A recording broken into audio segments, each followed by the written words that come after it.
Ready.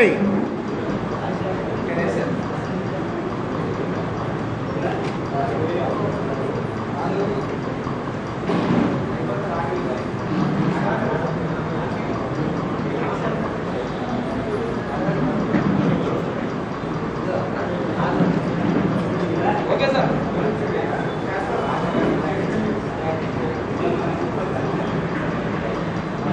Pattiseema విషయంలో ఘన విజయం సాధించినందుకు చంద్రబాబు నాయుడు గారి ప్రభుత్వం బ్రహ్మాండంగా తమల్ని తామే కీర్తించుకుంటూ పట్టిసీమను విమర్శించినటువంటి అభివృద్ధి నిరోధకులు ఏమైపోయారు, వచ్చి చూడండి పట్టిసీమ అని కూడా బహిరంగంగా ప్రశ్నిస్తున్నారు. మన లోకల్ లీడర్స్ అయితే నేను ఒక పెద్ద అభివృద్ధి నిరోధకుడని, ఏ మంచి పనికైనా సరే అడ్డు తగులుతుంటానని లోకల్ లీడర్స్ నిన్న మొన్న ప్రెస్ మీట్ పెట్టి చెప్పారు. పట్టిసీమ విషయంలో మీరు మొదలెట్టినప్పుడు ఏం చెప్పానో ఇప్పుడు కూడా అదే చెప్తున్నా. పట్టిసీమ అన్నది పచ్చి bogus project.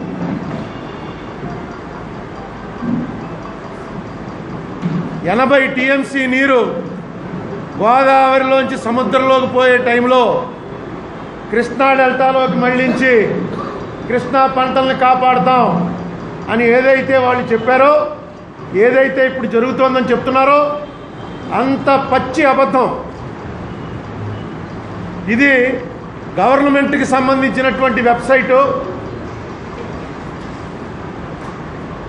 Reservoir monitoring system అని గవర్నమెంట్ వాళ్ళే ప్రతిరోజు పొద్దున్న 7 గంటలకి దాన్ని అప్డేట్ చేస్తుంటారు. దాంట్లో ఆ రోజు 7 గంటలకి ఈ రాష్ట్రంలో ఉన్న అన్ని ప్రాజెక్టుల్లో ఏ ప్రాజెక్టులో ఎంత నీరుంది, ఎంత ఓవర్ఫ్లో అవుతుంది, ఎంత సముద్రంలో కలుస్తుంది, అన్ని వివరాలు కూడా అందులో ఏ రోజు ఆ రోజు 7 గంటలకి పూర్తి చేయాలి, అప్డేట్ చేయాలి. అలాగా అందులోంచి తీసుకున్నటువంటిది మీరు కూడా అందరూ వెళ్ళి చూడొచ్చు. గవర్నమెంట్దే ఇది ఎవడో ప్రైవేట్ వాడు చేస్తున్నది కాదు. అందులోంచి తీసుకున్నటువంటి ప్రింటౌట్ ఇది. ఈ ప్రింటౌట్ లెక్క ప్రకారం జూలై 6వ తారీఖున చంద్రబాబు నాయుడు గారు స్విచ్ ఆన్ చేశారు. స్విచ్ ఆన్ చేసిన రోజున కృష్ణా బ్యారేజ్ దగ్గర 406 క్యూసెక్స్ సముద్రంలో కలుస్తుంది. ఆ రోజుకే బ్యారేజ్లో ఫుల్గా ఉంది, సముద్రంలో వెళ్ళి కలుస్తుంది. మొత్తం జూలై నెలలో జూలై 13, 14, 15, 16, 17 5 రోజులు తప్పించి మిగతా అన్ని రోజులు అక్కడ కృష్ణాలో ఓవర్ఫ్లో జరుగుతూనే ఉంది, వెళ్ళి సముద్రంలో కలుస్తూనే ఉంది. అలాగే ఈ ఆగస్టు నెల అయిపోయిన ఆగస్టు నెలలో ఆగస్టు 11, 12 2 రోజులు తప్పించి మిగతా అన్ని రోజుల్లోనూ కృష్ణా నీరెళ్ళి సముద్రంలో కలుస్తోంది. ఇది ప్రభుత్వం వారు ఇచ్చినటువంటి లెక్క. ఇది రిజర్వాయర్ స్టోరేజ్ మానిటరింగ్ సిస్టమ్. ఒక్కసారి వెళ్తే మీరు అందరూ కూడా చూడొచ్చు. ఇప్పుడు అన్ని సెల్ ఫోన్స్లోకి వచ్చేసింది కాబట్టి ఇంటర్నెట్ ఇప్పుడు ఫ్రీగా కూడా ఇచ్చేస్తున్నట్ట. ఒక్కసారి మీరు వెళ్ళి చూడండి.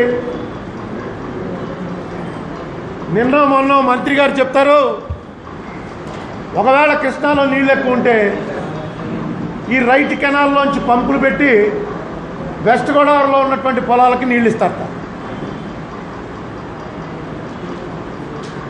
మేము ముందు నుంచి చెప్తున్నది ఇదే మాట. కొద్ది రోజుల తేడాలో కృష్ణా గోదావరికి వరదలు ఒకసారి వస్తాయి. వర్షాకాలం ఇదే సీజన్. మనకి కృష్ణా లేట్ అవడానికి కారణం ఏంటంటే పైన అనేక ప్రాజెక్టులు ఉన్నాయి కాబట్టి అవన్నీ నిండితే తప్ప కృష్ణా బ్యారేజ్ దగ్గరికి రాదు. అందుకని 10 ఏళ్ల క్యాలిక్యులేషన్ తీసి పంపించాం సీఎం గారికి. మళ్ళీ వాళ్ళ వెబ్సైట్లోంచే 10 సంవత్సరాల్లో జూన్లో ఉంది తప్ప స్కేర్సిటీ. మీకు జూలై, ఆగస్టు, సెప్టెంబర్ నెలలు వచ్చేటప్పటికి ఇక్కడ వరదలు, అక్కడ వరదలే. ఇక్కడ పెద్ద వరదలై ఉండొచ్చు, ఇక్కడ 4 లక్షల క్యూసెక్స్ వెళ్ళి సముద్రంలో కలుస్తూ ఉండొచ్చు, అక్కడ 400 క్యూసెక్లు కలవచ్చు. వరద ఎంత అన్నది కాదు, గ్లాసు నిండిపోయి బయట కారుతున్న టైంలో అందులో ఎంత నీరు పోసినా సరే అది బయటకే వస్తుంది. గ్లాసులోంచి చెంబుడు నీళ్ళు బయటకు పోయాయా, బకెట్ నీళ్ళు బయటకు పోయా లెక్క కాదు. అక్కడ ఉన్నటువంటి గ్లాసు నిండిందా లేదా, నిండిపోయిన తర్వాత దాంట్లో ఏ నీటి చొక్కేసినా అది బయటకే వస్తుంది. మీరు ఎంతసేపు ప్రజలను ఏమాయి చేస్తున్నారంటే గోదావరిలో 1,00,000 క్యూసెక్ వెళ్ళిపోతుంది సముద్రంలోకి. చూడండి, కృష్ణ ఖాళీగా ఉంది, ఖాళీగా లేదు, కృష్ణాలో 400 క్యూసెక్లు వెళ్ళిపోతుంది.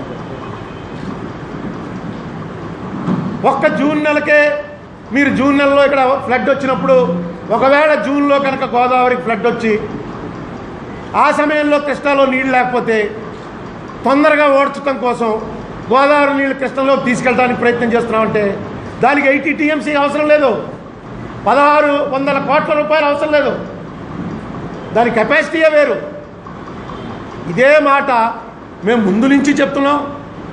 నేను చెప్పే ఏ మాట కూడా నా సొంతం కాదు, ఇంజనీరింగ్ ఎక్స్పర్ట్లతో మాట్లాడి స్పాట్కి వెళ్ళి చూసి దేశవ్యాప్తంగా ఇలాంటి ప్రాజెక్టులకి ఎంత ఖర్చు అయిందనేటువంటి వివరాలు తెప్పించి కంపారిటివ్ స్టడీ నాకు చేత కాదు కాబట్టి ఎక్స్పర్ట్ల చేత చేయించి వాళ్ళ రిపోర్ట్ తెప్పించి దాన్ని బట్టి నేను గవర్నమెంట్తో మాట్లాడాను. కానీ నాకేం అవసరం అండి, నేను ఏ పార్టీలో లేను, ఏ పార్టీలో ఉండను. చంద్రబాబు నాయుడు గారి ప్రభుత్వం బాగా చేస్తే చాలా బాగా చేశారని చెప్తాం, ఇలాంటి పనులు చేస్తే ఇవి తప్పయ్యా అని చెప్తాం. ఇప్పటికైనా సరే సమస్యలను రీచి అడుగుతున్నాను. పట్టిసీమ ప్రాజెక్టు మీద డైరెక్ట్గా విత్ ఫిగర్స్ ఇచ్చాను, 400 కోట్ల రూపాయలు ఎక్సెస్ పేమెంట్ చేస్తున్నారు మీరు అని. దాని మీద కూడా రిప్లై లేదు. అసలు ఈ 80 టీఎంసీ లిఫ్ట్ అన్నదే తప్పుడు ఆలోచన అని చెప్పాను, దాని మీద మాట్లాడలేదు. ఈవేళ పట్టిసీమ అన్నది వారి కిరీటంలో కలికి తురాయి కింద అభివర్ణిస్తున్నారు. ఈవేళకి కూడా నేను సిద్ధంగా ఉన్నాను. పట్టిసీమ ప్రాజెక్ట్ అన్నది పూర్తిగా బోగస్ ప్రాజెక్టు అని నిరూపించడానికి ఎవరైనా సరే చర్చకు వచ్చినట్టయితే నేను సిద్ధంగా ఉన్నాను. నేను ఏవి కూడా నా సొంత థియరీలో లేకపోతే అభూత కల్పనలో తీసుకురాను, ఓన్లీ గవర్నమెంట్ రికార్డు బేస్ చేసుకునే. అలాగే ఇందులో ఎక్సెస్ పేమెంట్ జరిగిందన్నది కూడా ఓన్లీ అఫీషియల్ క్యాలిక్యులేషన్స్, వాటిని బేస్ చేసుకునే చెప్తాను. నేను చెప్పాను చంద్రబాబు నాయుడు గారికో, మంత్రులకో, ఎంపీలకో, ఎమ్మెల్యేలకో, నాలాంటి వాటితో మాట్లాడడానికి టైం ఉండకపోవచ్చు. ఎవరో ఒకళ్ళని, ఒక ఓవర్సీర్నో, ఒక జూనియర్ ఇంజనీర్నో ఎవరో ఒకళ్ళని పంపించండి, నాకేం అభ్యంతరం లేదు. కానీ వచ్చే మనిషి ప్రభుత్వం తరఫున అని చెప్పి ఒక ముద్ర వేసుకుని రావాలి.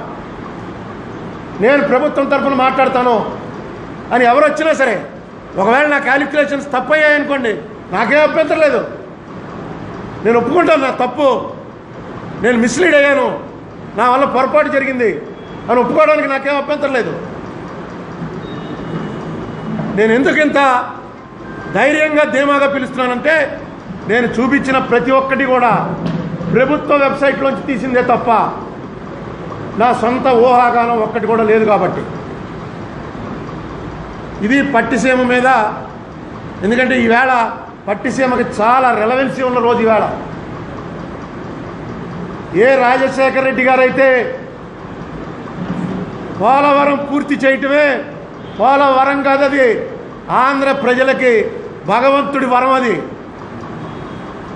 ఆ వరంగాని మనకు సిద్ధించిందా, మొత్తం ఏషియా ఖండంలోనే coastal Andhra Pradesh highest canal irrigated land అయిపోతుంది.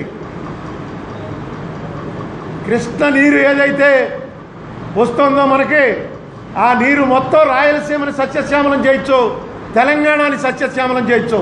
అప్పటికి రాష్ట్రం విడిపోలే.